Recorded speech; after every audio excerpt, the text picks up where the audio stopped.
Alright guys, so let's make some homemade coconut oil. Got some coconut here that I picked up from the Asian market when I was in Jackson.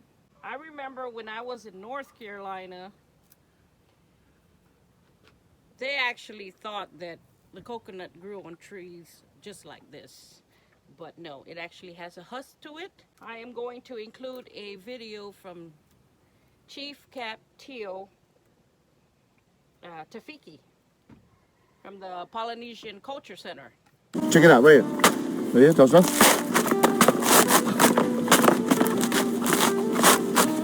How fast was that? Damn! This is how we crack the coconut. You see the two eyes here? Here, the two eyes and the mouth. So what we're gonna do is just straight down the middle, and water will come out, but that's fine, that's fine. We are outside. That's why I decided to do it outside. So you don't want to use the sharp end of the knife. You might miss and end up cutting yourself. So use the back end.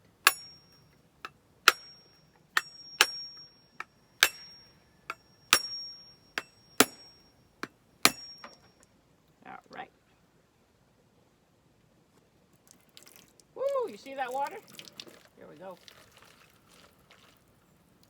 And that had a lot of water in it. Now you can drink that water, but right now I don't want to drink that water. So let me just finish cracking it all the way around. There you go. Now this is the two sides. This is perfect now. So right here, the meat is hard. Perfect for grating. You can use the coconut milk for cooking, for pastries, but we are going to make coconut oil. Homemade coconut oil. Let's grab another coconut. All right. Again, right here, the two eyes and the mouth.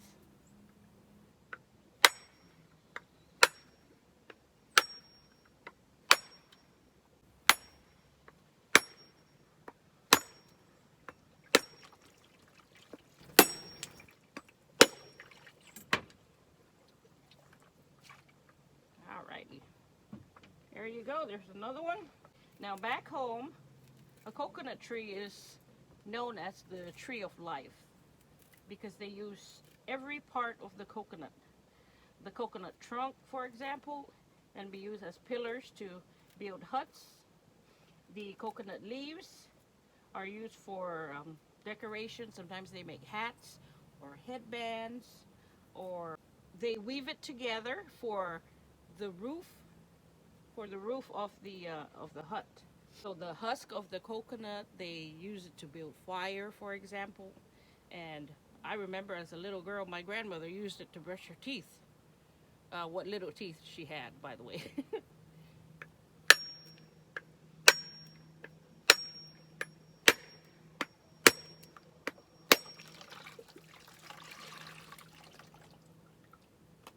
There you go. All right, we got 3 coconuts. Maybe the last one I'll drink.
Here's the coconut milk.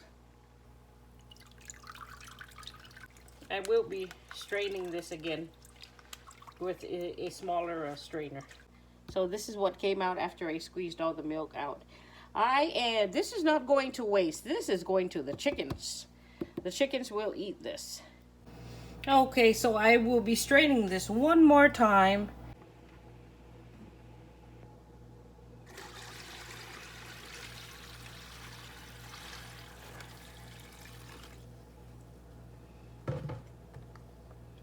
All right. Squeeze this out.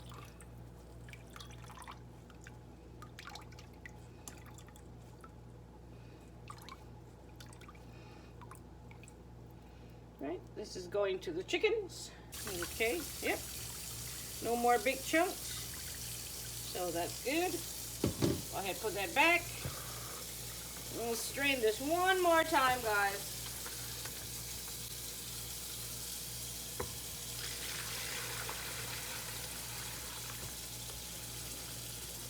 All right, cool. Woo! Anybody want to help wash dishes? All right, perfect. Okay, so majority of this will be water, but it's not a problem. I'm gonna put this in the freezer and give it about maybe an hour or two so that the water and the oil will separate.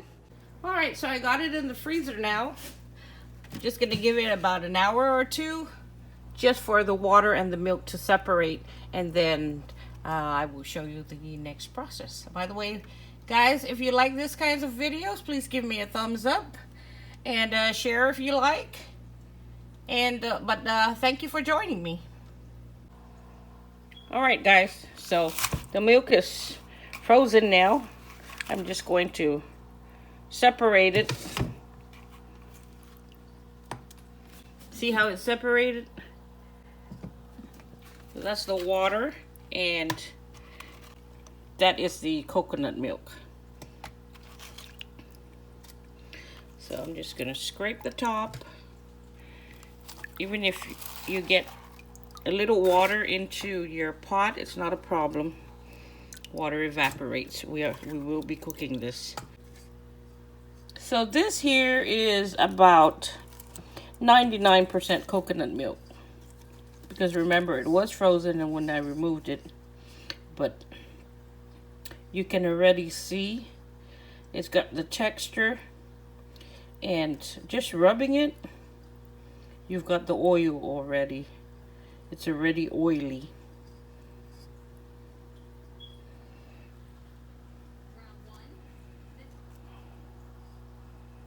All right, time to put it on the stove. All right, so I was so tired last night. I just put this back into the freezer. But right now, I've got it over low heat just for it to melt. No, I don't like the cold compressed oil because it does not last as long as the cooked version.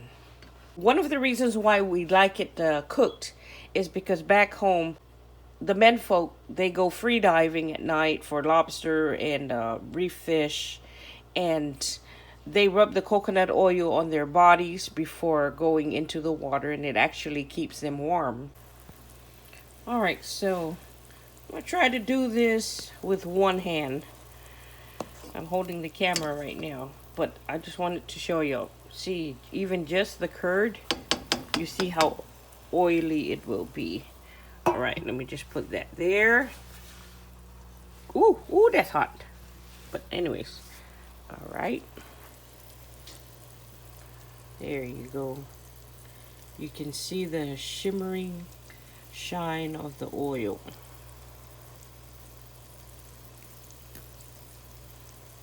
It's just silky smooth. Perfect. It's been about 30 minutes now, and you can see that the curd has gotten thicker.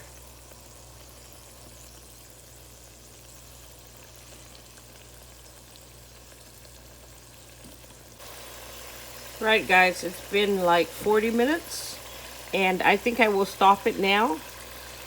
You can see how the curd has separated from the oil. The longer you cook it, ooh, my camera's fogging up. All right, so the longer you cook it, the darker the oil will be. Fire's off. I'm just gonna let it cool down a bit, and then I will strain it. Okay, so now we're gonna strain the oil. Before I do that, let me show y'all.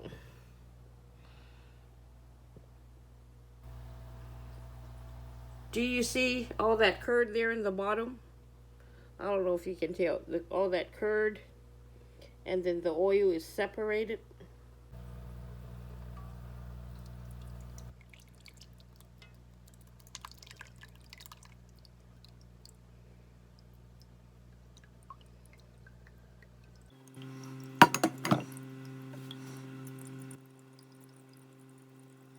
Just let that drain. Now this oil, not only is it good for keeping your body warm, but it's good for your hair, it's good for your skin. When you come out of the shower and you put some on your skin, and it keeps it nice and soft. It's like natural lotion without all them additives. For your hair, it's like natural, what do they call it? Hair. Oh gosh, what is the word I'm looking for? Yo, I speak 4 languages, and I get mixed up sometimes with English, Chamorro, my native language, that's Chamorro, Tagalog, and Japanese. So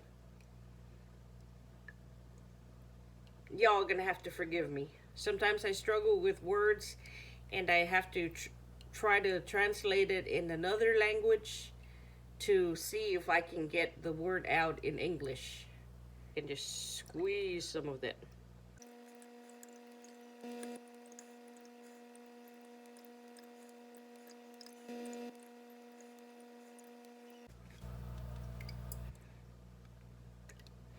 Coconut oil is also perfect for fried chicken. If you fried the chicken in coconut oil, it has a much better taste to it.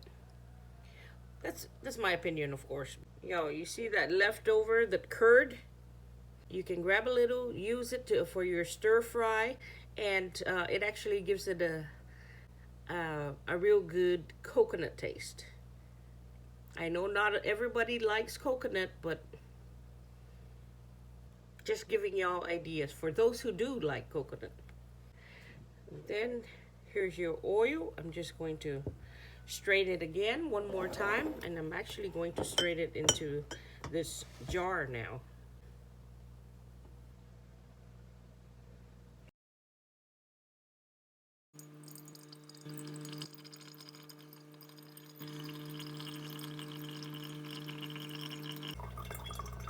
So you may have to strain it a few times to get all the particles out.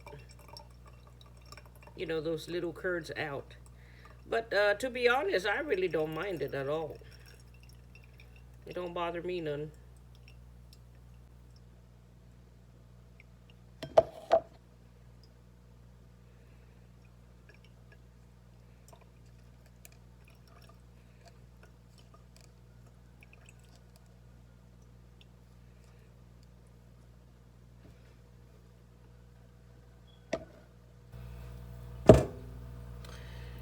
Okay. Now, you can see how it's real cloudy in the bottom. That's all the sediments, and that's the oil. But I'm perfectly fine with it just like this. But for all intensive video purposes, I will strain it one more time, but this time with a napkin.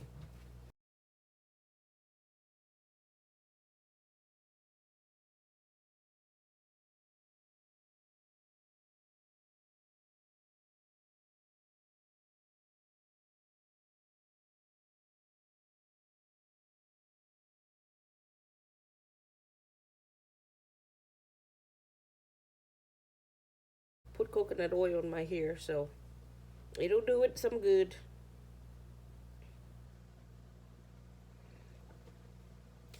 All right. And I like it because it is smooth, silky, and you don't have that oily feeling afterwards. It will blend into your skin and it'll actually make it feel soft. Baby soft, baby bottom soft. Now remember that was 6 coconuts, right? And this is all the oil that came out of it. You ever wonder what's up with the coconut oil? Why is it so expensive? Well, honey, with all the work you got to do to it to extract the oil, now you know why. This curd down here, it does not bother me at all. I'll just keep it. But if you want to get rid of it, you would have to keep straining it, keep pouring it into a napkin. But remember, you will lose some oil. So I'm fine with this. Okay, so this is the finished product. This is the coconut oil. There are some sediments in the bottom, but it does not bother me because I'm just going to use this either for cooking or, the top layer maybe just to put some on my skin. But I just wanted to show you how we make coconut oil back home. Now, remember, the longer you cook the coconut milk, the darker the oil will be. I don't know if y'all can see, but I have some oil in my hand. It is real silky. And just give it about an hour and it will soak into my skin and moisturize it. But there you go. That's the finished product. Use it on your hair. Use it on your skin. Use it for cooking, for stir frying. On cold nights, you can just heat it up in the microwave, 5 seconds, and rub it on your body. It will keep you warm, right? Thanks for watching.